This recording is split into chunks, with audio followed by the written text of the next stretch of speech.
अस्सलाम वालेकुम। प्रोग्रेसिव पाकिस्तान के साथ मैं हूं फ़रूक शेख। मैं उम्मीद करता हूं कि आप बिल्कुल खैरियत से होंगे।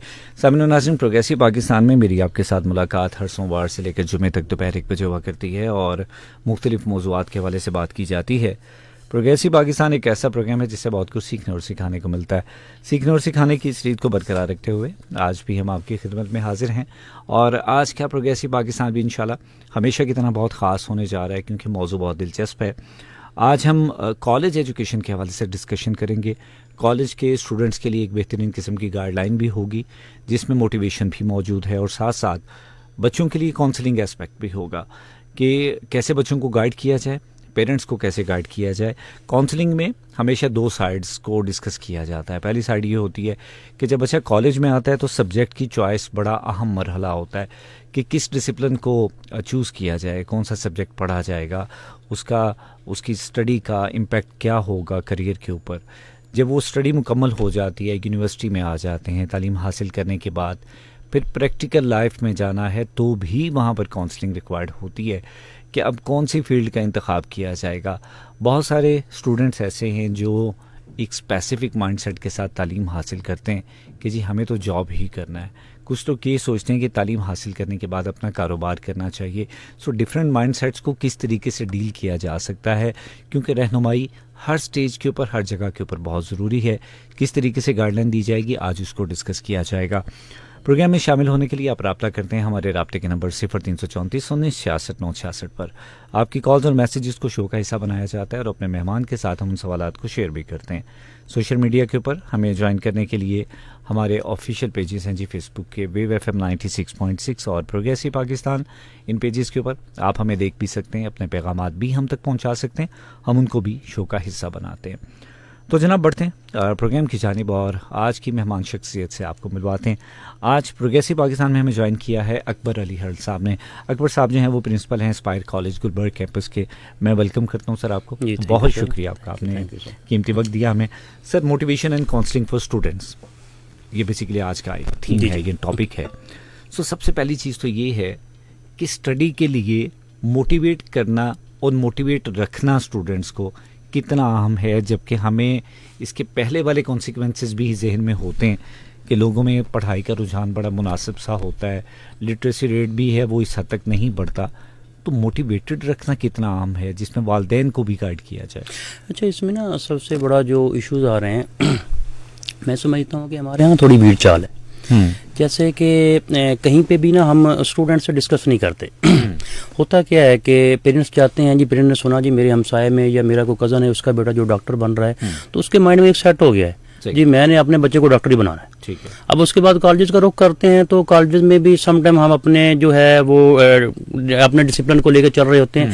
यहाँ पे कहीं पे भी हम स्टूडेंट से डिस्कस नहीं करते। अब हो सकता है स्टूडेंट डॉक्टर बनना ही ना चाहता हो, स्टूडेंट जो है वो कोई LLB करना चाह रहा हो, कोई इंजीनियर बनना चाह रहा हो, कोई कॉमर्स वाली फील्ड पे जाना चाह रहा हो, बिल्कुल सही, हम उससे डिस्कस नहीं करते। जिसकी वजह से क्या है कि स्टूडेंट जो है वो डीमोटिवेट होता है। जब उसका इंटरेस्ट ही नहीं है डॉक्टर बनना, तो जब डॉक्टरी पे उसको MBBS पे लगा देंगे, उसको FSC मेडिकल पे लगा देंगे तो उसका इंटरेस्ट नहीं है, स्टूडेंट ऑटोमेटिकली डीमोटिवेट होगा। तो सबसे पहली कड़ी क्या है कि स्टूडेंट से पूछें, उसको मौका दें कि आपने बनना क्या है, वो क्या चाहता है, वो क्या चाहता है। जब उस पे आप चलेंगे कि वो क्या चाहता है तो ऑटोमेटिकली वो मोटिवेट होगा। उसमें थोड़ा सा आप उसको थपकी देंगे तो वो ऑटोमेटिकली ट्रैक पे आ जाएगा। अभी कुछ देर पहले हम बात कर रहे थे कि कॉमर्स का रुझान कभी बहुत ज्यादा था, जी जी, एक पीक पे चला गया। अब आज के दौर में देखते हैं तो IT का बहुत ज्यादा रुझान, जी जी। क्या होता है ऐसा कि एकदम से सब कुछ स्विच होता है या रोटेट हो जाता है टोटल? असल में ना हम यहाँ पे पाकिस्तान के अंदर हमारी सोसाइटी ऐसी कि हम, मेरा ख्याल है हम किसी मॉरल वैल्यूज के लिए, एथिक्स के लिए पढ़ते ही नहीं है। हमारा मकसद है जस्ट जॉब हासिल करना। ठीक है। तो वो जो ही हम देखते हैं कि इस साइड पे हमें जॉब्स मिल रही हैं, ज़ाहिर है अर्निंग होनी चाहिए, रोजगार जो है इंसान की जरूरत है, लेकिन हम उस साइड पे ही निकल जाते हैं। कॉमर्स का आपने देखा कि उसकी जगह पे क्या है, ICS वगैरह आ गया, कंप्यूटर आ गया, तो लोगों ने देखा कि नहीं अब कंप्यूटर जो करेगा, कंप्यूटर फील्ड में आएगा, उसके पास तो वो पता नहीं कितने कितने जो है वसी जो है अपॉर्चुनिटीज हैं, अब कॉमर्स में नहीं है, तो इसी वजह से लोग इधर आ गए। अब देखिए आप पिछली दफा जो है ओवरऑल पंजाब की अगर मैं बात करूं तो FSC मेडिकल का स्टूडेंट बड़ा कम आया। वजह क्या? वजह यही थी कि वो समझते हैं कि नहीं ये 2-4 महीने 6 महीने कोई ना कोई हम डिप्लोमा करेंगे तो जी हमारी अर्निंग स्टार्ट हो जाएगी। सही है। हम शॉर्ट टर्म में अर्निंग की तरफ आ रहे हैं बिल्कुल सही। कोई भी एजुकेट नहीं होना चाहता, बल्कि अर्निंग करना चाहता है। सही। यही सबसे बड़ा प्रॉब्लम। अच्छा, जो सर अभी आपने कहा कि डिप्लोमास की तरफ लोग आना शुरू हो गए, आपको क्या लगता है कि जो टेक्निकल स्किल्स हैं, कोर्सेज हैं, डिप्लोमास हैं, डिग्रीज को रिप्लेस करने जाते हैं, या वालदैन का माइंडसेट ऐसा बन चुका है कि खैर डिग्री को छोड़ देंगे, हम यही करवा लेंगे? एक्चुअली वालदैन का भी बन चुका है। अच्छा। वालदैन का भी बन चुका है, कुछ हमारे इदारों का भी ये प्रॉब्लम बन चुका है। और वालदैन भी अब ना वैसे हमारी सोसाइटी में देखें कि हम कोई शॉर्ट वर्किंग करके ज्यादा अर्निंग करना चाहते हैं। जहाँ पे आप देखें, अब टिकटॉक में हम देखते हैं वो समटाइम बड़े अजीबो गरीब नाम है जी, वो शहदो वेला, चाँद फतेह अली खां, जब वो हमारे आइडियल होंगे तो फिर यही हाल होगा। बिल्कुल सही है। अब किसी क्लास में जाएं या किसी भी कई मजमे में जाएं, आप वहां से पूछें किसी भी स्टूडेंट से कि आपका आइडियल कौन है, वो या तो किसी फिल्मी जो एक्टर होगा, एक्ट्रेस होगी, उसको वो आइडियल बोलेगा, या इन लोगों को आइडियल। कहीं कोई हमारी बल्कि दीन से दूरी है, कोई ये नहीं कहता कि मेरा आइडियल जो है वो किसी सहाबा कराम का नाम लेगा, नहीं लेता। तो जब हमारी आइडियलिज्म ही चेंज हो गई है तो फिर यही हाल होगा। गाइडलाइन का फर्क है जी, ऐसा ही। बिल्कुल सही है। अच्छा, अमूमन सर ये सवाल होता है मोटिवेशन के लिए, कॉलेजेस में अब मोटिवेशन के लिए स्पीकर्स को बुलाया जाता है, बच्चों की काउंसलिंग के लिए या मोटिवेशन के लिए लेक्चर्स करवाए जाते हैं। दूसरी जानिब ये भी कहा जाता है कि जी टीचर से अच्छा मोटिवेटर तो कोई हो ही नहीं सकता। तो ऐसा मुमकिन क्यों नहीं होता कि हम टीचर्स को स्केजुअलाइज करके दे दें कि आपने वंस अ वीक या ट्वाइस अ वीक मोटिवेशन करनी है या लेक्चर भी देना है? अच्छा, उसमें ना कुछ हमारी बदकिस्मती ये है कि टीचर भी हमारे यहाँ बाई चांस आते हैं। होता यही है कि जिसको कोई फील्ड नहीं मिलती फिर वो टीचिंग की तरफ आ जाता है। एक्चुअली वो उसका वो माइंड सेट ही नहीं होता टीचिंग वाला। नहीं तो अगर टीचर है तो वो खुद ही मोटिवेटर होता है। बिल्कुल ऐसे। बल्कि आजकल तो टीचर की डेफिनेशन ही है कि teacher is equal to motivator.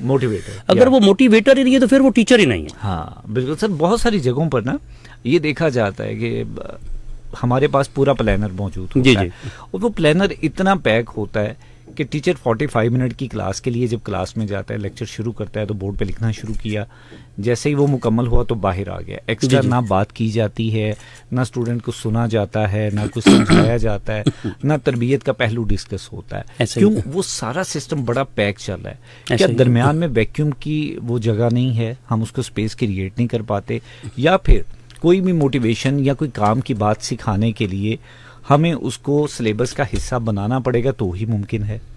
अच्छा, एक तो एथिक्स सब्जेक्ट जो है वो बड़ा ज़रूरी है हमारे सारे सिलेबस के अंदर। और दूसरा, अगर सपोज करो एथिक्स नहीं है तो हर टीचर जो है वो टाइम की डिवीजन होनी चाहिए। सही है। जैसे कि वो अगर सपोज करो उसके पास 40 मिनट्स है तो वो डिवाइड करे, जी मैंने पहले 5 मिनट जो है वो उसकी अटेंडेंस लेनी है, उसके बाद जो है वो मैंने 5 मिनट जो है वो पिछला जो लेक्चर दिया था उसको जो है वो अपना रिवाइज करना है। इसके बाद एंड पे वो रखे 5 मिनट तक वो रख सकता है जिसमें वो कोई भी एक अच्छी बात कर सकता है, इससे स्टूडेंट मोटिवेट हो सकता है। तो किया जा सकता है। अगर देखा जाए तो पूरे 40 मिनट्स के अंदर 40 मिनट तो लेक्चर कोई भी नहीं देता सिवाय मैथ के। बिल्कुल सही है। देखा जाए तो वही 15-20 मिनट्स होते हैं जो टेक्निकल सब्जेक्ट हैं उन्हीं में होता है, बाकी नहीं होता। सर, टेक्नोलॉजी से अपडेट होना बहुत ज़रूरी है। अब चूँकि टीचर्स की हम बात करें, टीचर्स ट्रेनिंग बड़ी अहम है और आज के दौर में हमें ये लगता है कि शायद जो सामने बैठा स्टूडेंट है वो ज़्यादा इक्विप होता है, ज़्यादा तैयार होकर बैठा होता है, क्योंकि उसके पास रिसोर्सेज बहुत सारे हैं अपने आप को रेडी करने के लिए। तो टीचर्स के लिए कितना अहम है कि वो जब क्लास में एंटर हो तो अपने आप को बिल्कुल तैयार रखेगा और पहले से ज़्यादा प्रिपेयर होगा इस सोच के साथ कि मेरे सामने बैठा हुआ स्टूडेंट शायद मुझसे भी ज़्यादा रेडी है। सर, पहली बात तो कि टीचर को हमेशा लेक्चर प्रिपेयर करके जाना चाहिए, चाहे उसका एक्सपीरियंस कोई 25 प्लस भी हो तो लेक्चर उसको जो है वो लाजमी प्रिपेयर करके जाना चाहिए। बिल्कुल सही। और दूसरा क्या है कि अगर स्टूडेंट सपोज करो ज़्यादा उसके पास नॉलेज है तो कोई बात नहीं, उसको अप्रिशिएट करना चाहिए। अगर स्टूडेंट आपसे क्वेश्चन कर रहा है तो बजाय इसके कि आप उस पर अनॉयड हो रहे हैं, आप एम ही जो है वो उससे ऊंचा बोल रहे नहीं, तो स्टूडेंट को कहें कि बेटा ठीक है मैं इसका आंसर कल आपको दे दूंगा। इसमें कोई शर्माने वाली बात नहीं है। वैसे भी ये वसी रेंज है आजकल, तो स्टूडेंट वाकई उसके बाद बड़े सोर्सेज हैं जहाँ से वो जो है वो नॉलेज गेन कर सकता है। बिल्कुल सही है। सर, टीचर्स ट्रेनिंग के हवाले से क्या माइंडसेट रखते हैं? कितना आम है कि टीचर्स को बिहेवियरल मैनेजमेंट सिखाई जाए बच्चों के लिए, या चाइल्ड साइकोलॉजी समझाई जाए कि भी आपके पास अगर सपोज हमारे यहाँ भी चूँकि पाकिस्तान का कल्चर है एजुकेशन सिस्टम में कि एक क्लास में प्राइवेट सेक्टर पे 40 या 50 के दरमियान स्ट्रेंथ होती है, पब्लिक सेक्टर पे 60 के करीब चली जाती है या 70 पे जाती है। इतने बच्चों को एक साथ में हैंडल करना मुश्किल कामों में से एक काम होता है। फिर आपने उसमें से रिजल्ट भी अच्छे प्रोड्यूस करने हैं, बच्चे की साइकी को भी अंडरस्टैंड करना है। तो टीचर्स ट्रेनिंग में बिहेवियर मैनेजमेंट के ऊपर काम किया जाए, क्लास मैनेजमेंट के ऊपर काम किया जाए, कौन सी डोमेन आपको लगती है कि मेरे ख्याल है हम ना अक्सर इदारों में एक साइकोलॉजिस्ट रख रहे हैं अब तक कि उसका काम यही होता है कि जो वो क्लासेस का विजिट करता है जहाँ पे कोई स्टूडेंट डिस्टर्ब हो या कुछ हो उसको वो अलहदा सेशन देता है। तो स्टूडेंट से ज़्यादा आजकल टीचर को सेशन देने की बड़ी ज़रूरत है। सही है, बिल्कुल कि टीचर को, मेरा तो ख्याल है कि टीचर को साइकोलॉजिस्ट होना चाहिए। वो किसी सब्जेक्ट का भी है, इंग्लिश का है, फिजिक्स का है, मैथ का है, कुछ भी है, सबसे पहले उसे साइकोलॉजिस्ट होना चाहिए। वो स्टूडेंट की नफ्सियात को समझे। खाली स्टूडेंट पे हाइपर होना कोई बनता नहीं। अगर टीचर हाइपर हो रहा है समझो टीचर की तो वो डिफीट हो रहा है, बेसिक कैरेक्टरिस्टिक्स नहीं है। हाँ, बिल्कुल सही। वो हाइपर होना टीचर का बनता ही नहीं। उसकी नफ्सियात के अकॉर्डिंग उसको चलाएगा, ऑटोमेटिकली स्टूडेंट उसको फॉलो करेगा। सर, मुख्तलिफ डिसिप्लिन की इम्पोर्टेंस को बढ़ाने में सबसे ज्यादा रोल मेरे ख्याल से टीचर्स का। जी बिल्कुल ऐसा ही है। उसको कैसे देखते हैं आप?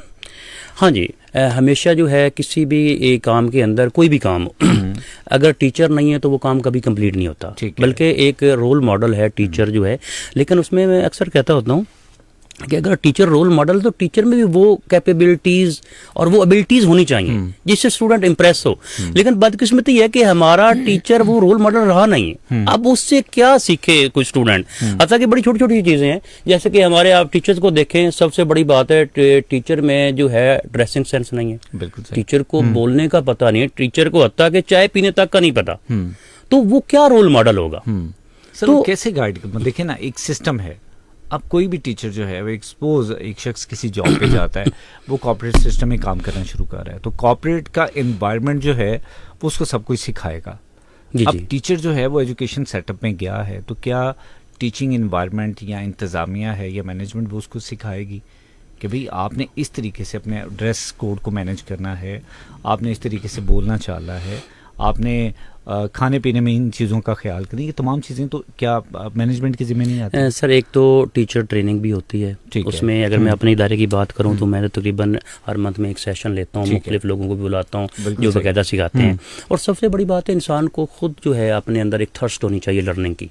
जब तक उसके अंदर नहीं है तो फिर दूसरा कोई कुछ नहीं कर सकता। अच्छा, जो दो तरह की हमारे स्लॉट्स हैं टीचर्स की, बाय चॉइस और बाय चांस। मेजोरिटी ऐसी है जो बाय चांस टीचर, जी, थोड़ी ऐसी है जो बाय चॉइस होती है।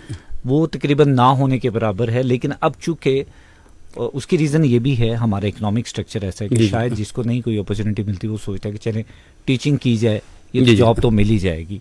तो ऐसे में अगर कोई इस शोबे में आ गया है तो कितना अहम है कि उसको इतना तैयार किया जाए कि वो जो प्रोफेशन है उसका पैशन बन जाए। उसमें अगर तो वो सपोज करो बाई चांस आ गया, और मोस्टली जो है वो लोग बाई चांस आते हैं। बिल्कुल। अगर तो उन्होंने सोचा है कि मैंने इसी प्रोफेशन में रहना है तो उसको वाकई वो माइंड भी वही बनाना चाहिए, उसको प्रॉपर लर्निंग एटीट्यूड रखना चाहिए। समटाइम जो है ना, हम समझते हैं कि हम बड़े अकले खोल रहे हैं और हम जी बड़े स्कॉलर हैं, ये वो ऐसा नहीं होता।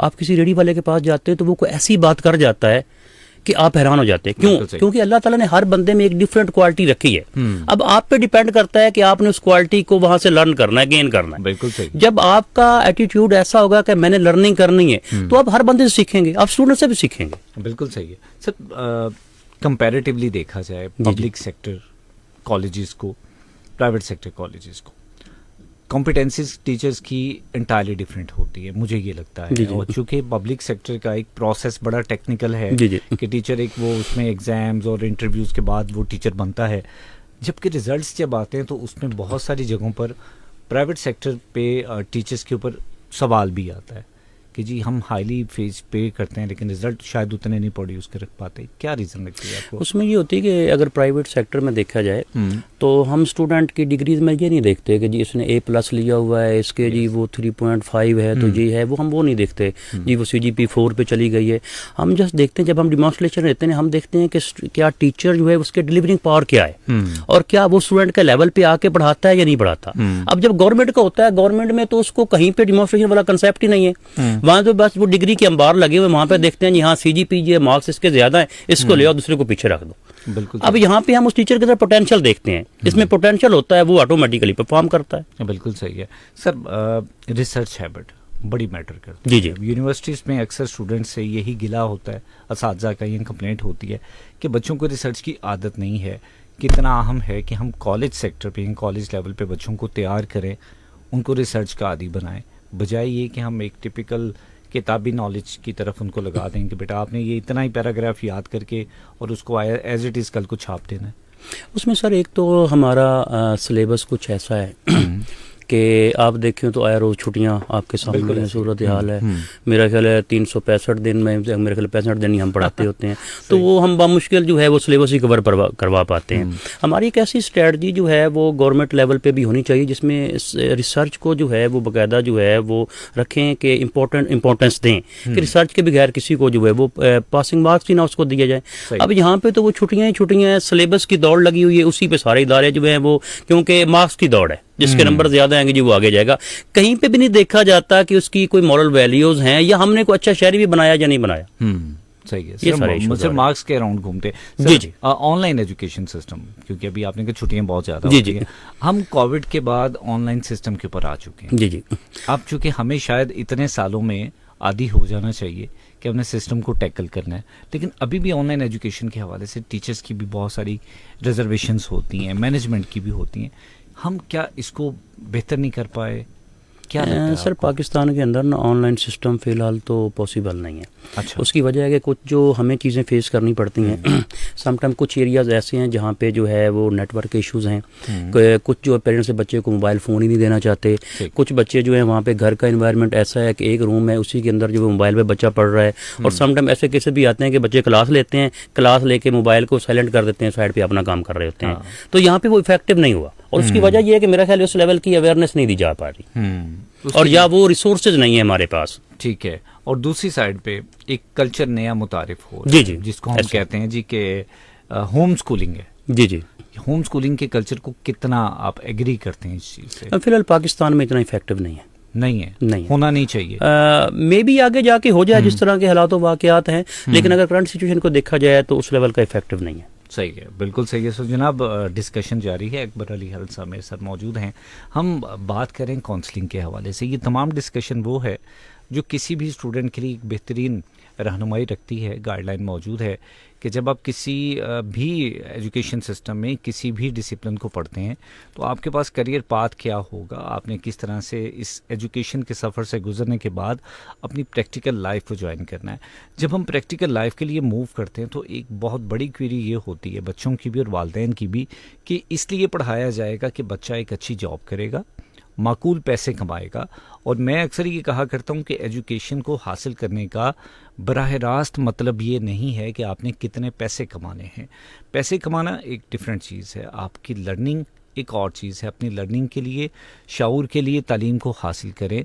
पैसे कमाने के लिए स्किल्स को, टेक्निकली जो चीज़ें आप गेन कर सकते हैं उसको बेहतर करें।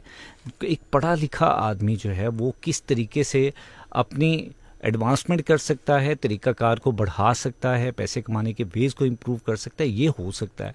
लेकिन अगर आप बराह रास्त कनेक्शन करेंगे तो शायद कहीं ना कहीं हम गलती पर भी होते हैं। सो जनाब डिस्कशन जारी है, अभी वक्त हुआ एक शॉर्ट ब्रेक का। ब्रेक से वापस आएंगे, गुफ्तगू को जारी रखेंगे। आप मेरे साथ रब्ता करें 0334 1966 966 पर। कहीं जाइएगा मत, मिलते हैं इस ब्रेक के बाद।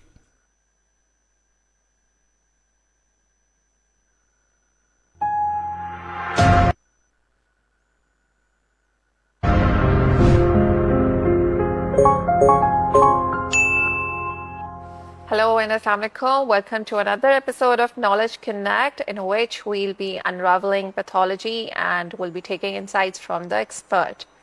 In this episode, we spotlight the Department of Medical Laboratory Sciences. We'll be exploring its role in healthcare, the common misconceptions associated with it, and career opportunities for the lab professionals. Our guest today is Ms. Taiba Jamil, who is a microbiologist by profession and the leading lady behind the Department of Medical Laboratory Sciences. She has research experience in infectious diseases and diagnostics, and she'll be bringing her insights into biosafety, lab sciences, and education. Assalamualaikum Taiba, how are you doing? Alhamdulillah, fine, good. Thank you so much for taking out the time today and to reflect about your department. Firstly, I would really like to know what your department does and what degree programs are being offered in your department. Actually, it is the Department of Medical Laboratory Sciences. It is a 4-year degree program and we offer it after FSc. All right. All right. And also we offer 2-year MPhil program, and Okay. inshallah in future we will offer PhD program too. Okay, wonderful. I would like to know what key areas or what are the focus areas of your department and how does it contribute towards public health? Ma'am, actually, without diagnosis, our doctors keep guessing. Uh-huh. There are multiple causes of every disease. Right. Also include syndrome. आप जिसमें पता हो syndrome है, syndrome की मुख्तलिफ जो है वो diseases हो सकते हैं syndrome में, Okay. ठीक है? तो लाइक अगर आपके कोई भी ऐसी डिजीज है जिसमें आपका लाइक प्लेटलेट्स काउंट हो गए, कम हो गए हैं, आपके Right. कुछ WBC का काउंट ज्यादा हो गया, कम हो गया, Okay. तो इसकी मल्टीपल कॉजेज हो सकती हैं. आपके डॉक्टर जो है वो एग्जैक्ट नहीं बता सकते कि ये डिजीज, ये WBC काउंट कम है तो आपको ये डिजीज है. तो डेफिनेटली डॉक्टर जो है वो रिकमेंड करता है सैंपल लेबोरेटरी में. Right. जब तक उसके अलावा देखिए, जब तक हम लोग लेबोरेटरी जो है इसको कंफर्म ना कर दें कि ये डिजीज है, ये वायरस है. देखिए एक वायरस है, उसकी डिफरेंट वायरसेस की जो है वो सिम्टम्स हैं. एक ही वायरस से डिफरेंट वायरस एक ही फैमिली की हैं, उनकी जो है वो डिफरेंट सिम्टम्स हो सकती हैं, सेम सिम्टम्स भी हो सकती हैं. Right. तो डॉक्टर जो है वो डायग्नोसिस के बगैर गेसिंग ही करेगा ये एड्स है, ये लाइक आप देखें कोविड-19 जो लास्ट टाइम आया था, जी, जी, कोविड-19 जी, है और right. साथ ही आपको पता होगा इन्फ्लुएंजा फ्लू वायरस है. Right, इनकी सिम्टम्स है मोर और लेस जो है वो सेम है. Right. तो मैं ऐसे विदाउट डायग्नोसिस जब तक मैं कोविड-19 का टेस्ट ना करवा लूं तो मैं Right. कंफर्म नहीं कर सकती थी इन्फ्लुएंजा है या ये कोविड-19 है. Right. तो इसलिए मेडिकल जो लेबोरेटरी टेक्नोलॉजिस्ट हैं इसमें अहम रोल प्ले करते हैं कि हम डायग्नोसिस की तरफ जाते हैं. Right. तो उसके अलावा डॉक्टर आपको कंफर्मेशन नहीं बता सकते, ना ही वो आपको ट्रीटमेंट प्रेस्क्राइब कर सकते हैं. Right, बल्कि right. कंफर्म डायग्नोसिस के अलावा आप बता ही नहीं सकते कौन सी डिजीज है. Right. तो हम लोग यहाँ डिफरेंट डायग्नोस्टिक किट्स वगैरह यूज करके हम पहले डायग्नोसिस जब प्रोवाइड करते हैं तो ये जो डॉक्टर जो है वो जब पैथोलॉजिस्ट जो है वो आपको रिकमेंड कर सकता है कि आपको ये डिजीज है या ये वायरल डिजीज है या इन्फेक्शन है, जो भी है वो जब तक आपका डायग्नोसिस नहीं होगा तब तक वो कंफर्म नहीं कर सकता. इसी Right. तरह हम लोग पब्लिक हेल्थ में करते हैं. जब पब्लिक हेल्थ में यही आता है कि आप प्रिवेंशन जो है वो आप अडेप्ट करवाते हैं, किस तरह वन हेल्थ प्रोवाइड कर सकते हैं पब्लिक को अपनी. Okay. जो पब्लिक हेल्थ होती है वो किसी इंडिविजुअल तक बाउंड नहीं होती. जो पब्लिक है ये हमने जो ये किसी गवर्नमेंट सेक्टर का, हमारी जो गवर्नमेंट होती है उनका होता है, फेडरल गवर्नमेंट का, देन प्रोविजनल जो हमारी होती है प्रोविंस लेवल पे होती है, इनका होता है काम कि ये प्रोवाइड करें one health. Right. One health मतलब हेल्थ फॉर ऑल. Okay. तो इसमें से हम लोग क्या होगा, इसमें हम लोग जो सोशल मीडिया को, इलेक्ट्रॉनिक मीडिया को यूज करते हैं, देन हम लोगों में प्रिकॉशनरी मेजर्स को बताते हैं कि Right. अडेप्ट कर सकते हैं. जिस तरह आपने, मैं सेम वही एग्जांपल आउटब्रेक की कॉज करूँ कोविड-19 की, तो हमें बताया गया था कि आपने स्कूलों में छुट्टियां कर देनी है, क्वारंटाइन करना है, इतना डिस्टेंस मेंटेन करना है, Right, सोशल right, डिस्टेंसिंग करनी है. Right, तो right. इसी तरह ये सब चीजें हम लोग का पता लगती हैं जब हम लोग इसका डीपली डायग्नोसिस करते हैं. Right. जब हम डायग्नोस किया, हमने कोविड-19 है, देन हमने इसको मजीद जी. स्टडी किया कि इसका क्या स्ट्रक्चर है, क्या माइक्रोबायोलॉजी है इसकी, किस तरह जो है हम इसको प्रिवेंट कर सकते हैं या किस तरह हम उसकी वैक्सीनेशन बना सकते हैं. Right. तब हमें वैक्सीनेशन हमने बनाई. वैक्सीनेशन से पहले ये सब चीजें जो हैं वो हम लोग अडेप्ट कैसे करवा सकते हैं डायग्नोसिस के थ्रू. लेकिन अगर देखें एक बंदा है, उसको हमारे पास डायग्नोसिस उसका नहीं है, मिस डायग्नोस उसका हो चुका Yeah. हुआ है, डॉक्टर जो है वो इन्फ्लुएंजा का ट्रीटमेंट दे जा रहे हैं, लेकिन हमारे पास जो पर्सन था वो था कोविड-19 का. तो डेफिनेटली कोविड-19 जो था वो तो अनट्रीट रहा, Okay. और हम लोग जो था वो ट्रीटमेंट करते रहे इन्फ्लुएंजा का. Right. तो यहाँ पे जो है वो डायग्नोसिस जो है वो मेजर इंपॉर्टेंट रखता है कि यहाँ पे अगर हमने पहला ही फर्स्ट स्टेप जो है किसी भी ट्रीटमेंट का, Right. फर्स्ट स्टेप जो है वो डायग्नोसिस है. है. Diagnosis Right. Leads Right. To a treatment. Right. तो Right. इसी Right. तरह हम डायग्नोसिस से ही पब्लिक हेल्थ प्रोवाइड करते हैं, वन हेल्थ प्रोवाइड कर सकते हैं. Right, right. You talked about misdiagnosis and all. So I want to know that how does the department stays relevant to the advancements in the medical laboratories and diagnostics, you know? Ma'am इस तरह है कि हम लोग we have replace manpower with robots. We can replace man केवल मतलब जहाँ पे हम लोग पाइपटिंग है, जो डिफरेंट सैंपल कलेक्शन है, जी, जी. वो use to do with human manpower, but we can replace it with robot. Okay. They can save our time, Yeah. They can save manpower. इतनी देर में जो है वो रोबोट्स है, सैम्पलिंग है, या हमारी जो भी डिफरेंट प्रोडक्ट होती हैं, हमारी जब पाइपटिंग होती है, ये हम ह्यूमन की हम रोबोट से Right. करवाते हैं. एआई जो है हम यूज कर सकते हैं यहाँ पे, तो हमारा इससे टाइम भी सेव हो जाए. और सबसे पहली बात हमारी जो मेन चैलेंज आता है वो है जी. एक्यूरेसी का और प्रिसीजन का. Right, तो right. आपको पता है जो ह्यूमन भी कहीं कहीं एरर आ ही जाता है उनसे, लेकिन जो अगर हम एआई से इसको रिप्लेस कर दें तो हमारी जो एक्यूरेसी है वो ज्यादा हो जाती है और एरर के चांसेस कम हो जाते हैं. Right, right. Let's discuss about the research, education, and about the career development related to your field. How does the department contribute to the medical research and academic development? Ma'am recently I will मैं आपको बताऊं तो मैंने इसी month में 6 article publish किए अपने. Right, mashallah, इसी mashallah, तरह congratulations. Thank you very much. तो इसी तरह जो हमारी डिफरेंट फैकल्टी मेंबर्स हैं हम लोगों ने इसमें एचईसी के जर्नल्स में करवाए. इसके अलावा they are also published in Scopus index. Right, right, international national journals में हम जो है पब्लिकेशन जो है हमारी Right. डिपार्टमेंट में चलती रहती हैं. right, बल्कि we are also engaging our students. right. हमारे Okay. जिस तरह के फाइनल ईयर के उस बैच पास हुआ है आई गेस तो हमारे जितने ऑलमोस्ट 56 स्टूडेंट्स सबकी जो पब्लिकेशन जो थी वो हम लोगों ने करवाई है. Mashallah, mashallah, mashallah. That's really wonderful. I would like to know what opportunities are available for the students to get involved in like hands-on training. You discussed about the research, which is like, amazing. Alright. Actually we are also labs हमारी अपनी है. इसके अलावा we also invited externals Okay, for arranging seminar, Okay. conferences and also one hand practices. okay, They okay, also include workshop. okay, okay. इसमें workshop वगैरह होती हैं different. हम लोग जो हैं वो इंस्ट्रूमेंट्स जो होते हैं, इक्विपमेंट्स जो होते हैं डिफरेंट लेबॉर्टरी की, स्टैंडर्ड लेबॉर्टरी की है, इनके जो हैं वो लेबॉर्टरी मैनेजर्स जो हैं उन्हें इनवाइट करते हैं. देन वो हैंड्स ऑन प्रैक्टिसेस करवाते हैं हमारे स्टूडेंट्स को. All right, all right. So, are the labs part of, your curriculum design, like the practical hands-on learning? Yes ma'am, they are part of the work. Okay, okay, okay. I would like to know what career paths are available for, medical laboratory professionals and how they can advance in their careers.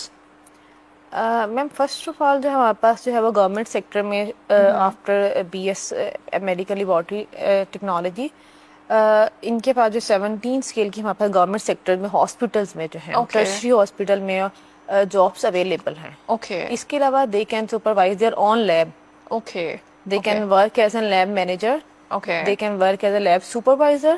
okay, They can lab as a forensic scientist. okay, They can work as a professional laboratory scientist. okay, They can work in different laboratory sectors. Like they can work in microbiology lab. Actually, medical laboratory science is a vast field. okay. It covers different areas like microbiology, immunology, serology, biotechnology, biochemistry, Okay, okay. hematology, histology. तो different जिस तरह इस different इस areas की हमारे पास lab होती है. तो students can Right. supervise their own interest area. Thank you so much, Saiba. It's wonderful knowing a different dimension in a different field. I would like to know that how do you see the medical laboratory sciences field evolving over the next decade? Our student can move in digital pathology, genomics, AI, and in many different areas that cover many areas of artificial intelligence. Right, right, right. I would like to discuss something, something crucial and that's vital that comes to the mind of students as well about the misconceptions related to your field. What are some common misconceptions you come across about medical laboratory sciences, especially the confusion between the scientist and a technician? First of all, I thank you very much for this wonderful question. असल में need of जिसे कहते हैं ना आ रहा है ये question जो है. हमारे काफ़ी स्टूडेंट जो हैं वो इस चीज़ में आज भी कंफ्यूजन में है कि what is difference between a medical laboratory technologist and a medical technician. Right, right. Actually, a medical laboratory technologist or medical laboratory scientist, it is a 4-year degree program. Right. ठीक है. And ठीक है. medical laboratory technician, it is a 2-year diploma. Okay. Main difference is between degree and diploma. Okay. ठीक है. A degree holder student can oversee many laboratory tasks. He can work as a laboratory manager. He can work as a laboratory supervisor. He can work as a laboratory scientist, a laboratory professional. जो एक laboratory technician है उसका जो काम है procedures perform करना है. ठीक है. और जो लेबॉर्टरी टेक्नोलॉजिस्ट है उसके पास नॉलेज होता है procedures, principle behind the procedures, ठीक है. Then I am going to perform PCR. PCR is a polymerase chain reaction in which we make multiple copies of DNA and we can finalize AIDS positive, AIDS negative, HIV positive, HIV negative. अब इसका principal क्या है पीछे, किस तरह जो PCR की working होती है, ये एक मेडिकल लेबोरेटरी टेक्नोलॉजिस्ट को सिखाया जाता है. Okay. कि किस तरह PCR जो है उसमें थर्मोसाइक्लर मशीन होती है वो वर्किंग कर रही है, वो किस तरह वो काम कर रही है, किस तरह मल्टीपल DNA की कॉपीज हैं. जो टेक्नीशियन है उसको इतना पता है कि मल्टीपल DNA कॉपीज होनी है और at the end result positive या नेगेटिव मुझे पता लग जाना है. टेक्नीशियन को बस ये नॉलेज है. Okay. लेकिन जो टेक्नोलॉजिस्ट है उसको ये पता है कि मैंने इसके अंदर क्या क्या एडप्ट किए हैं, कौन कौन से इंग्रेडिएंट्स जो थे वो PCR के ऐड किए हैं और इनमें से किस प्रोडक्ट का क्या काम था. All right. कि All right. DNA की मल्टीपल कॉपीज बनी है. टेक्नीशियन को बस ये पता है कि मल्टीपल कॉपीज बनी है, लेकिन एक टेक्नोलॉजिस्ट को ये पता है कि किस तरह बनी है. Right. एंड टेक्नीशियन का जो है वो काम है वो है सैम्पलिंग के साथ, Okay. Sample collection. Okay. But our laboratory technologist deals with not deal with the sample collection. We Okay. process labs, manuals. We prepare SOPs, standard operating procedures. Right, right, right. ठीक. So, how you know, a medical laboratory scientist or a technician differs in terms of impact? Because you discussed that the training is different, the responsibilities are different. How the impact is different between the two? Ma'am इस तरह है कि जो एक laboratory technician है ना, उसने जिस तरह मैंने उसको सैंपल कलेक्शन के लिए भेज देना, Yes. उसने सैंपल कलेक्शन करनी है. देन उसके अलावा जो इंस्ट्रूमेंट्स हैं, देन इक्विपमेंट्स जो हैं वो उसको यूज़ करना है, जो यूज़ हमने किए हैं उसको वॉश वगैरह करना है या उसकी वॉशिंग से रिलेटेड उसकी डिस्कार्ड जिस तरह बायो सेफ्टी बैग्स वगैरह सारा करते हैं, ये टेक्नीशियन की जो हेडेक होती है. जो टेक्नोलॉजिस्ट होता है वो एक जो लेबोरेटरी मैनेजर है, वो लेबोरेटरी सुपरवाइजर है. उसने जो है वो अपने लेबोरेटरी को किस तरह रिकॉर्ड मेंटेन करना है, ये सब चीज़ें जो है हमारा लेबोरेटरी टेक्नोलॉजिस्ट देखते हैं. लेबोरेटरी टेक्नीशियन जो है वो इन चीज़ों को नहीं डील करते. ना इस परमिशन होती है कि लेबोरेटरी टेक्नोलॉजिस्ट जो है वो अपनी जो है वो लैब भी सेटअप कर सकता है Right. with the Right. affiliation of a medical pathologist. Right. But a right. technician cannot open its lab or he cannot supervise a lab. Right, right, right. Since we are talking about the labs and you talked about the hands-on training of the students as well, how do you support the students for hands-on training and talk about the labs availability if there is? We have, ma'am, actually there are many types of hazards in laboratory: biohazard, chemical hazard, electronic hazard, ergonomic hazard. What you have narrated biohazard, I will explain it. Biohazard is a hazard, is or a risk from microorganisms. Okay. अगर हमें जो खतरा है microorganism से है, then it will be biohazard. All right. बायोहैजर्ड के अंदर मजीद जो है वो दो टर्मिनोलॉजीज हम लोग कोट करते हैं, bio safety and bio security. All right. If all I right. want to save myself from microorganism, it will be bio safety. If I want to save microorganism from human being, then it will be bio security. All right. अब आपके question आएगा human being microorganism को किस तरह क्यों save करना पड़ेगा, Yes, yes. कि क्यों हमें इंसान को सेव करना Yes. माइक्रोऑर्गेनिज्म से समझ आती है, लेकिन माइक्रोऑर्गेनिज्म्स को ह्यूमन बीइंग से हमने सेव करना True, है. true. इसको मैं अगर आपको हिस्टोरिकली बैकग्राउंड से बताऊं तो microorganism can be used as a bioterrorist too. Okay. इसमें आपको हिस्ट्री में बताऊं तो हमारे पास एक बैक्टीरिया होता है बेसिलस. इसके स्पोर्स होते हैं. स्पोर्स जस्ट लाइक होता है कि हम इनहेल कर सकते हैं, एरोसोलिक होते हैं, लेकिन इनविजिबल होते हैं, हम इसको देख नहीं सकते. Okay. Not from the naked. जी वेलकम बैक. आप सुने प्रोग्रेसिव पाकिस्तान वेव FM 96.6 पर और मैं हूं फ़रूक शेख. हम आज बात कर रहे हैं जी motivation and counselling for college students. College students को इसीलिए फोकस किया जा रहा है कि बहुत सारी चीज़ें ऐसी हैं जो कॉलेज लेवल के ऊपर भी ठीक होना ज़रूरी होती हैं. उस लेवल पर क्योंकि नए नए स्टूडेंट्स अभी कॉलेज में एंटर होते हैं, थोड़ा सा जहन भी आज़ाद होता है कि अब हम बड़े लेवल पर आ चुके हैं, कॉलेज में पढ़ेंगे, लेकिन उसके साथ बहुत सारी चीज़ों के ऊपर हमें तैयार भी होना पड़ता है क्योंकि यहीं से आपका अमली सफ़र भी शुरू होना है. ये जो लर्निंग है इसके बाद आपने डायरेक्टली अपनी प्रैक्टिकल लाइफ में कदम रखना होता है. सो जनाब अभी कुछ मैसेजेस को शो का हिस्सा बनाते हैं, उसके बाद वापस आएंगे हम अपनी डिस्कशन की जानिब. क्योंकि वक्त महदूद होता है, उसमें कोशिश ये होती है कि जो मेहमान हैं उनको भी वक्त दिया जाए, उनसे बात की जाए और साथ में आपके जो मैसेजेस मेरे तक पहुँचते हैं उनको भी शो का हिस्सा बनाया जाए. हमें जनाब कुछ मैसेजेस मिले हैं, उनको शामिल करते हैं। आबिद साहब ने हमें कॉल की है, आबिद टेलर मास्टर हैं, शो को पसंद करें और रोज़ाना इनकी कॉल आती है, बड़ा पसंद करते हैं। कहते हैं सर आपकी आवाज़ भी अच्छी है और प्रोग्राम भी बहुत अच्छा है, सर आपकी मोहब्बत है, आपको पसंद है। साथ में ये कहते हैं कि सर सवाल मेरा ये है कि प्राइवेट स्कूल्स में जो अजीब सा कल्चर है कि इतनी ज़्यादा फ़ीसें देने के बाद भी स्कूल वाले कभी कोई ख़र्च बता देते हैं, कभी कहते हैं जी इसकी शीट नहीं है, कभी कोई एक्टिविटी आ गई है उसकी फ़ीस दे दें। तो ये जो बार बार मुतालबा किया जाता है, क्या ये सही है या गलत है? मैं इसका जवाब लूँगा अकबर साहब से, लेकिन अभी चूँकि मैसेजेस बाकी भी हैं उनको शामिल करते हैं। हमें मोहम्मद अहमद ने मैसेज किया है, कहते हैं जी अस्सलाम वालेकुम, आज का टॉपिक बहुत अच्छा है भाई और आप बहुत अच्छे से बात करते हैं, बहुत कुछ सीखने को मिलता है। जज़ाकल्लाह अहमद, बहुत शुक्रिया आपका। हमारे साथ अली राजपूत हैं। अली कहते हैं जी सर कैसे हैं आप? प्रोग्राम हमेशा की तरह बहुत मालूमाती और ज़बरदस्त है। आपके प्रोग्राम से हर फील्ड वाले इंसान को बहुत मालूमात मिलती है। जो आपका प्रोग्राम सुनता है हर इंसान को नॉलेज मिलता है। सर बहुत शुक्रिया, जज़ाकल्लाह। कहते हैं सर आज के प्रोग्राम में आप और मेहमान जो बातें कर रहे हैं वो न्यू टीचर्स के लिए बहुत मुफीद हैं। जी बिल्कुल सही कह रहे हैं, क्योंकि टीचिंग के लिए भी गाइडलाइन का होना बहुत ज़रूरी है। जब टीचर्स पढ़ा रहे होते हैं, जब तक उनको बेहतर से गाइड नहीं किया जाएगा तो शायद अच्छा डिलीवर नहीं कर पाएंगे। साथ में कहते हैं कि जी मेहमान को प्यारा सा अस्सलाम वालेकुम। सो वालेकुम अस्सलाम, बहुत शुक्रिया आपका। कहते हैं सर आपी फरा समेत, आपी मरियम समेत तमाम लिसनर्स को अस्सलाम वालेकुम। 96.6 की पूरी टीम को सलाम। अल्लाह ताला आपको मज़ीद तरक्की दे, आमीन सुम्मा आमीन। बहुत शुक्रिया अली आपका मैसेज करने के लिए, बहुत सारी दुआएं देने के लिए। हमारे साथ मौजूद हैं जी आयशा फैसलाबाद से, कहते हैं जी nice show and nice topic, thank you so much, बहुत शुक्रिया आपका। सो जनाब अभी जैसे जैसे मैसेजेस मौसूल होते जाएंगे वैसे वैसे शो का हिस्सा बनाएंगे, वक्त महदूद है।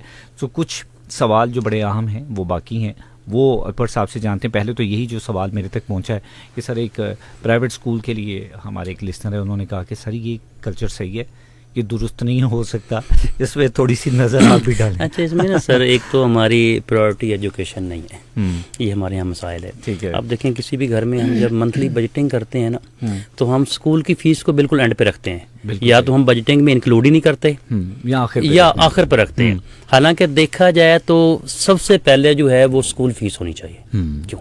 क्योंकि वो एक इंसान बना रहा है आपको।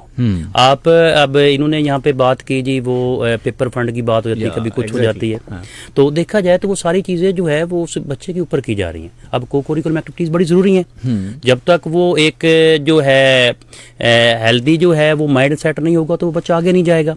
अब यही बात देखिए, अगर कोई स्कूल वाला मांगता है ना कि जी वो पेपर फंड जो है सपोज करो 2000 है 5000 जो भी है, तो यहाँ पे हम वहाँ पे क्रॉस क्वेश्चनिंग करते हैं। अभी अगर हम चले जाएं मेडिकल स्टोर पे, वो कहता है जी आपकी मेडिसिन आएगी 10,000 की, कोई बात नहीं करता, दे देंगे, कोई बात नहीं करता। हालांकि देखा जाए तो ये बच्चा भी जो जिसने सोसाइटी में आना है, इसको हेल्दी होना चाहिए। वो बीमार है बच्चा, सोसाइटी में आएगा तो वो हेल्दी होगा। जब तक वो एजुकेशन नहीं हासिल करेगा तो वो नहीं होगा हेल्दी, शऊर नहीं आएगा तो अवेयरनेस आएगी। अवेयरनेस पे हम नहीं लगाना चाहते, जबकि इधर हम लगाना। और ये अक्सर लोगों का ये होता है, ये स्कूल ने ये कर दिया, स्कूल ने वो कर दिया, मार्केट में जाते हैं कोई क्वेश्चन नहीं होता। लेकिन प्रायोरिटी सेट करने की बात है।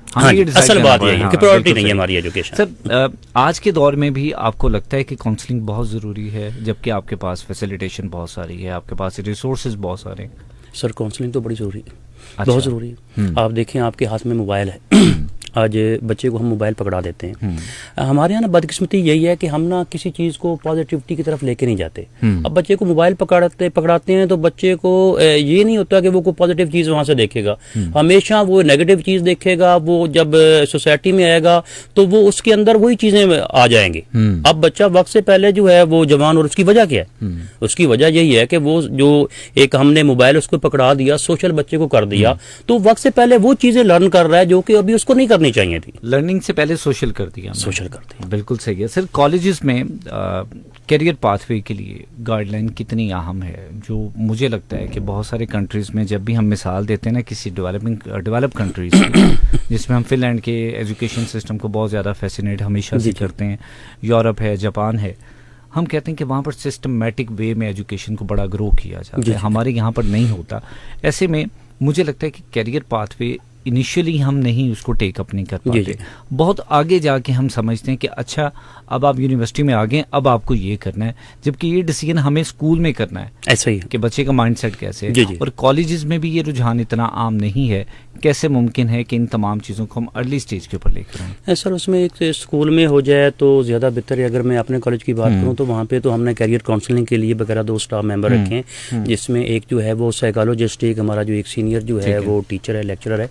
तो वो बाकायदा जो है उनका एक और कोई काम नहीं, लेक्चर डिलीवर उनका काम करना नहीं है, जस्ट वो काउंसलिंग ही करते हैं ठीक है। कि बच्चा अगर डिस्टर्ब है, बच्चे को कोई इशू, सपोज करो कोई फाइनेंशियल इश्यूज आ रहे हैं, कोई सोशल इश्यूज आ रहे हैं, कोई डोमेस्टिक प्रॉब्लम्स हैं, तो वो प्रॉपर उसको गाइडलाइन देते हैं, उसको बताते हैं कि नहीं बेटा आपके लिए कौन सा सब्जेक्ट बेहतर है, क्या क्या इश्यूज हैं, आप इनसे कैसे निकल सकते हैं। और हर इदारे को चाहिए बिल्कुल इस वक्त, बल्कि पहले की निस्बत अब ज्यादा जरूरी है कैरियर काउंसलिंग, बिल्कुल सही, बहुत ज्यादा जरूरी है। सर करियर ग्रोथ के लिए कितना अहम है कि स्टूडेंट जब फील्ड में आएगा तो अपने आप को तैयार करेगा? मैं अगर थोड़ा सा कंपैरेटिवली देखूं, डिग्री कंप्लीट होने के बाद जब हम पहले अपनी बात करते हैं, डिग्री मुकम्मल होने के बाद हमें वॉलंटियर सर्व करना पड़ता है, लर्निंग लेनी पड़ती है, उसके बाद हम प्रैक्टिकल लाइफ में कदम रखते हैं।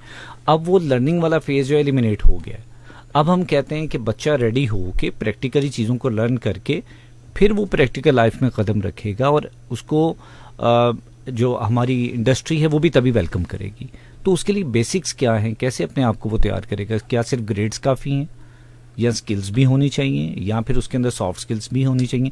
क्या इंग्रेडिएंट्स ऐसे हैं जिसको फोकस किया जाए? एक तो स्किल्स का होना बड़ा ज़रूरी है, बल्कि वो वक्त की जो है वो ज़रूरत भी है। लेकिन ये बात पहले हो रही थी कि जो ट्रेडिशनल जो है अपना एजुकेशन, उससे हमें निकलना चाहिए, जबकि वो भी बड़ी ज़रूरी है। ठीक है। एक्चुअली देखा जाए तो उसके अंदर ही हमें जो है मॉरल वैल्यूज़ मिल रही हैं। अब हम स्किल जो है वो यहाँ पे जो है वो गेन कर रहे हैं, लर्न कर रहे हैं, लेकिन कहीं पे भी हम मॉरल वैल्यूज़ को नहीं, हमें इनको अटैच करना चाहिए। ठीक है। स्किल के साथ साथ हमें वो ट्रेडिशनल एजुकेशन अटैच करेंगे तो बच्चे के अंदर मॉरल वैल्यूज आएंगी। अब बच्चा पैसा तो कमा रहा है लेकिन मॉरल वैल्यूज नहीं है। सही है सर। अगर पिछले सालों से आज को देखें तो एजुकेशन के शोबे में बहुत बेहतरी है, ऐसा ही डेवलपमेंट है। आने वाले दौर में चूंकि अब वक्त डिजिटल हो चुका है, जी। सब कुछ आपके फिंगर टिप पे आ चुका है, कहाँ पर देखते हैं एजुकेशन सिस्टम में इस्लाहात को? अच्छा, आपने बात की कि पहले की निस्बत एजुकेशन बेहतर है, लेकिन बदकिस्मती यही है कि मॉरल वैल्यूज पहले की निस्बत कम है। हाँ, लेकिन सर वो बात हुई हम पहले कहते थे तालीम और तरबियत, जी जी, अब हम तालीम पे फोकस ज्यादा कर रहे हैं। तरबियत नहीं है। ठीक है। जब तक तरबियत नहीं होगी, तालीम हम हासिल कर भी लेंगे तो हम कहीं पे भी अच्छी सोसाइटी में अच्छा शहरी नहीं दे सकते। ठीक है। और अच्छा पाकिस्तानी नहीं दे पाएंगे। आने वाले दौर में एजुकेशन सिस्टम में क्या ऐसा लगता है कि जो बहुत ज़रूरी है, हम इसको बेहतर करेंगे तो कम से कम ये तसल्ली है कि हमारी अगली नस्ल जो है वो कंफर्टेबल है? सर मॉरल वैल्यूज़ बड़ी ज़रूरी है। मॉरल वैल्यूज़ बड़ी ज़रूरी। ठीक है। जब तक मॉरल वैल्यूज़ नहीं है, आप अच्छे शहरी नहीं बना सकते, और अच्छा शहरी नहीं बनेगा तो अच्छी सोसाइटी नहीं बनेगी। बिल्कुल सही है सर। जितने भी लिस्टनर्स हैं, स्टूडेंट्स हैं, हमें सुन रहे हैं, क्या पैगाम देना चाहेंगे? हाँ, उनके लिए बस मैं इतना ही कहूँगा कि बेटा लाइफ में 2 चीज़ें मिलती हैं, एक अपॉर्चुनिटी, एक होता है डिटर्मिनेशन। अपॉर्चुनिटी आपसे कहीं मिस हो सकती है, लेकिन आप डिटर्मिन्ड रहें, हार्ड वर्किंग करें, और सबसे बड़ी बात यह है कि आपके कंसिस्टेंसी होनी चाहिए। बिल्कुल सही है, बिल्कुल सही। सबसे पहले हार्ड वर्किंग करें, फिर अल्लाह ताला पे बात छोड़े, अल्लाह ताला इंशाल्लाह आपको कहीं ना कहीं कामयाब। बिल्कुल सही है। अकबर साहब बहुत शुक्रिया आपका, आपने कीमती वक्त दिया आज के शो के लिए। सो जनाब, ये था आज का प्रोग्रेसिव पाकिस्तान। अकबर अली हर मेरे साथ मौजूद थे। हमने बात की मोटिवेशन एंड काउंसलिंग के हवाले से। खूबसूरत डिस्कशन रही, बहुत कुछ सीखने और समझने को मिला, काफ़ी सैर हासिल मालूमात रही, गुफ्तगू रही। सो जाने से पहले अगर मैं समअप करूँ तो 2 बातें बड़ी अहम हैं, उनको शो में शामिल करूँगा, उसके बाद आपसे बाकायदा तौर पर इजाज़त चाहूँगा। पहली बात तो ये कि अब दौर बदल चुका है। अब ग्रेड्स अपनी जगह पर अहम तो हैं, लेकिन ग्रेड्स के साथ साथ स्किल्स का होना बहुत ज़रूरी है, कम्युनिकेशन स्किल्स का होना बहुत ज़रूरी है। अगर आप अपनी स्किल्स के ऊपर काम नहीं करते, आप अपनी सॉफ्ट स्किल्स के ऊपर, अपने कॉन्फिडेंस के ऊपर, इन चीज़ों के ऊपर काम नहीं करते, तो आपके लिए शायद आने वाले दौर में मुश्किलात का सामना करना पड़ेगा, क्योंकि ये चीज़ें अब लाजिम हैं वक्त के साथ साथ, क्योंकि ये रिक्वायरमेंट बनती जा रही है। लिहाजा जहाँ पर ग्रेड्स मैटर करते हैं, वहाँ पर बाकी चीज़ें जो सपोर्टिव हैं वो बहुत अहम हैं, उनको बिल्कुल भी इग्नोर नहीं किया जाता। दूसरी बात, कंसिस्टेंसी बड़ी मैटर करती है। आपने कुछ भी गेन करना है, आपने किसी भी फील्ड में जाना है, आपने जॉब करनी है, आपने अपना कारोबार शुरू करना है, अगर आप कंसिस्टेंट नहीं हैं तो आप उसको नहीं गेन कर पाएंगे। अनफॉर्चुनेटली होता ये है कि जब हम किसी भी शोबे के लिए निकलते हैं, एफर्ट करते हैं, जब सर्वाइवल टाइम होता है तो उसको मुकम्मल होने से पहले ही बहुत सारी लोगों की बातों से दिल बर्दाश्ता हो के हम छोड़ देते हैं, और वो तकरीबन वही स्टेज होती है जिसके बाद आपकी अर्निंग जो है वो बेहतर होना शुरू हो जाती है, लेकिन उससे पहले ही हम हिम्मत हार जाते हैं। सो कंसिस्टेंसी मैटर करती है, बगैर कंसिस्टेंसी कुछ भी अचीव नहीं किया जा सकता। और सबसे बढ़ के हमेशा कुछ भी अचीव करना है तो मोटिवेटेड रहें। अगर आप मोटिवेटेड होंगे तो अचीवमेंट आपको मिलती जाएगी। जहाँ पर आपका मोटिवेशन फैक्टर ख़त्म हो जाएगा, डीमोटिवेशन आ जाएगी या फिर मायूसी का एलिमेंट आएगा, वहाँ पर अचीवमेंट ख़त्म हो जाती है। क्योंकि जब तक आपका दिमाग पॉजिटिवली चीज़ों को गेन करता रहता है, आप पॉजिटिव करने की सलाहियत मौजूद रखते हैं। जहाँ पर पॉजिटिव थॉट्स ख़त्म हो जाती हैं वहाँ पर कुछ भी अच्छा आप तक मिलना मुश्किल हो जाता है। सो जनाब, इसी बात के साथ आज के प्रोग्रेसिव पाकिस्तान से मुझे इजाज़त दीजिए। मेरी आपके साथ मुलाकात होगी कल दोपहर 1 बजे इंशाल्लाह, नए मौजू के साथ, नए मेहमान।